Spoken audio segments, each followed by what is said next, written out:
Dahil nga bagong gawa itong kalsada na ito, susubukan namin mag-asawa na dito dumaan. Baka sakaling mas mababa ang ahon dito kaysa doon sa lumang kalsada na dinadaanan namin papuntang Paraiso. Ay, di papunta pa doon ng Paraiso. Barangay Bukal pa lang daw itong aming tinigilan. Parang simula pa lang ay maganit na. Pataas ng pataas ay paganit na ng paganit. Chillax! Tumigil At kami. mahaba pa ang ahon. Tumigil kami, kinuha ko ang camera. Ano, fire? Ay, Sino una? ikaw. Hindi ko kayang dire-diretso, kailangan kong mag-akay. Ano yan? Part of the... Nakita mo ba yung kasama ko? Nakita mo ba yung kasama ko? Huwag mo sasabihin, nagkakaya ko ng bike ha? Natai? Yung asawa mo na dyan. Ay, ikaw pala yun. Nagwawating-wating na pala ako. Asutin din ang ahon. Hindi pa yan. Yun ang matindi. Hindi na ako makilala. Nagwawating-wating na. Ha! Ang taas! Taas oh! Ginagawa pa lang yung kalsada oh. Hindi ko kayang diretso. Taas oh! Hindi ako makasakay. Ang taas. Hindi ako makasakay eh. Hinihila ako pababa. Diyan na. Kaya ko na dyan. Naawa ako sa aking bike. Pagod na. Pinamahinga ko muna bike ko. Pagod na eh.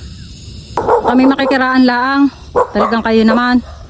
May isang bahay naman din sa tuktok. Nag-iisang bahay. Hindi lang kita. Oo. Pag wala kang sasakyan din eh. Ang hirap bago makababa. Bago makaahon. Paglakad ka lang. Taas ang layo. Ilang kilometers to? Sa palagay mo ilang kilometers? Pamula dun sa baba. Ay. Wala pa tayong dalawa. Kaya nga.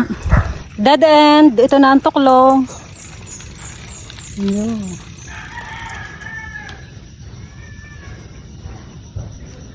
Narating nga din natin yan. Tuklong. Tara, pumasok. Sa tuklong. Ah, hirap pumadyak. Ang taas. Parehas tayong pagod ha. Papasok po sa tuklong. Ayan, upo na. Saan? May signal kaya dito. Huh.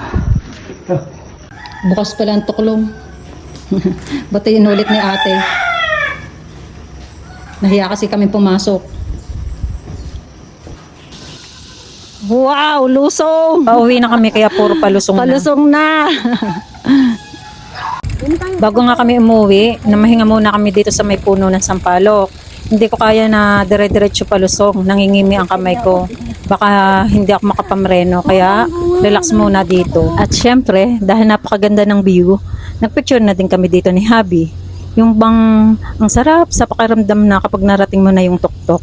Tapos lahat ng pagod mo ay mawawala sa sobrang saya. At yun nga, hindi naman kami pagod pero yung magandang puno ng sampalok, mukhang nag-aanyaya na mahiga muna kami sa paanan niya.